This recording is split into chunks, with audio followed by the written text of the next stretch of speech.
commencé bokk na ci édito bi ñëw ci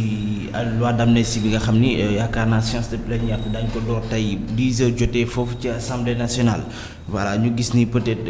amnistie bi ni ak yi fi daan am différence bi boo ko peut-être am na différence mooy dañu doon am wala ñu doon peut-être di xool ñi nga xam ñoom ñoo def ay mbir yoo xam ne ñoom la ñu war a amnistie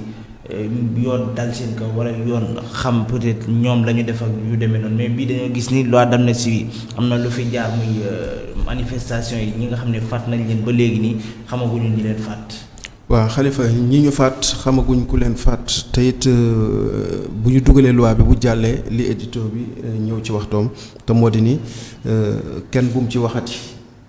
nañ ci ñëpp noppi effacé ba mu set loolu nag Khalifa day dëppoo. tey amaana dañ naan ay waay jàmmi waay mais kan la doon jàmmam kan la arrangé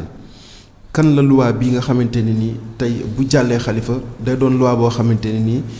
ëllëg ndax mun ñoo xaar keneen def leneen lu raw loo xamante ni xëy na dund nañ ko ci jamono yi nga xam ne mooy de 2021 jusqu'à présent ñëw dugalaat beneen projet de loi defaat leneen ba nga toog ba war a dem daal ci misaal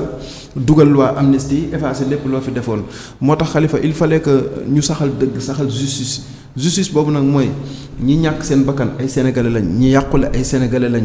tey ñi ci war a am bénéfice sax nga xam ne ñoom tamit bu loi bi jàllee ay sénégalais lañ ñoom ñëpp ay sénégalais lañ mais sénégalais yooyu kenn ku ci nekk dañ nga war di yëg sa bopp ci Sénégal. ni nga yëgee sa bopp Sénégal mooy saa soo waree am dëgg ñu taxaw ba gunge la dëgg googu justice taxaw ñu gunge la ci. bu dee dañ la tooñ ñu jox la say àq ak say yelleef bu dee dañ la yàqal ñu fay la bu fekkente ne dañ la juum ci say mbir ñu rattrapé waat ko bu fekkente na mbir mi kat ay la yéwén yow yaa juum ñu sanctionné la loolu nag Khalifa dafa gën a wëlis daanaka ñuy jàllale li nga xam ne mooy loi boo xam ne après tey boo xoolee politiquement nag kan moo ci am intérêt pour patamee ko ñan noo xamante ni am nañ ci mal position boo xam ne bu ñu ci deful sens bu ñu amul sens dana leen féewale wala dana leen tàqal wala danañ ci wuute aw gisin ndax ki leen proposé loi bi ndax kiy imposé loi bi est-ce que nekkul moom am na beneen yéene bu mu ci am boo xam ni bokkul sax ak fi ko nit ñi di xalaatee te moo di ni effacé